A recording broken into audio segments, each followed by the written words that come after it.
July 1st, 1997. At midnight on that day, China resumed sovereignty over Hong Kong, ending 156 years of British colonial rule.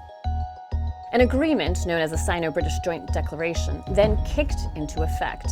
The international treaty guaranteed Hong Kong's, quote, high degree of autonomy for at least 50 years. One country, two systems. This was a way for Hong Kong to retain its unique liberties even after being returned to China's Communist Party rule. For years, Hong Kong managed to hang on to freedoms unseen in the mainland. Freedom of speech, assembly, and more. An East meets West gateway into China. The city flourished as one of the world's most glittering financial hubs. But Beijing has chipped away at Hong Kong's freedoms in the 25 years since the handover. Attempts to impose more control have sparked mass protests, each bigger and more contentious than the last. –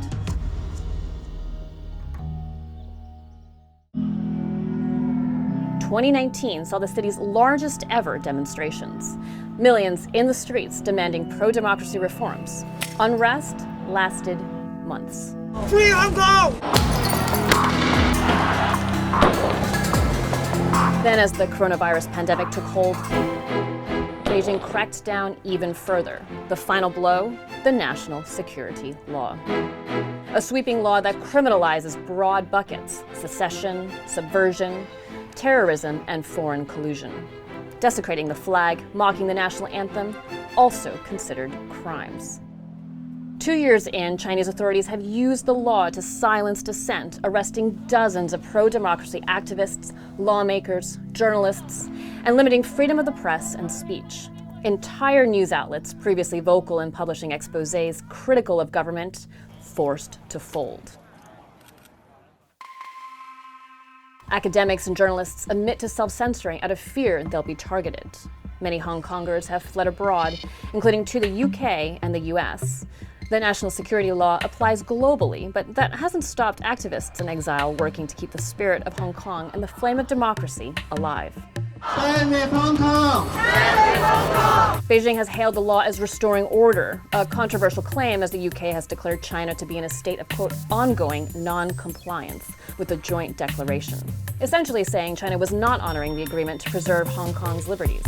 Yesterday, the Standing Committee of the National People's Congress in Beijing adopted a wide-ranging national security law for Hong Kong.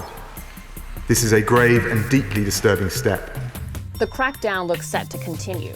A new chief executive for Hong Kong taking the reins also on July 1st, the anniversary of the founding of the Chinese Communist Party, which celebrated its centenary last year. John Lee, the former Secretary for Security and Police Chief who oversaw the violent suppression of the 2019 protests, being sworn in for the top job. Lee was essentially handpicked by Beijing and is expected to prioritize law enforcement. Experts say Hong Kong leaders are puppets of the Communist Party as they aren't directly elected by the public, nor do they wield independent power.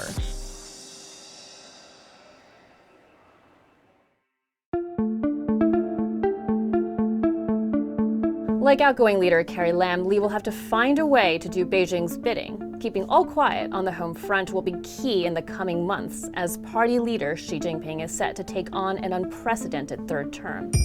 A high-profile event during which Beijing will want everything to remain politically stable, absolutely off-limits for disruption in Hong Kong or elsewhere. Many fear a security hardliner like Lee will mean the end of Hong Kong, with the city becoming what they describe as just another Chinese city. In mainland China, even ice cream can get banned for accidental references to historical events, such as the 1989 Tiananmen Square massacre, deemed by the party as politically sensitive, where there's little recourse for justice and no tolerance for any form of dissent.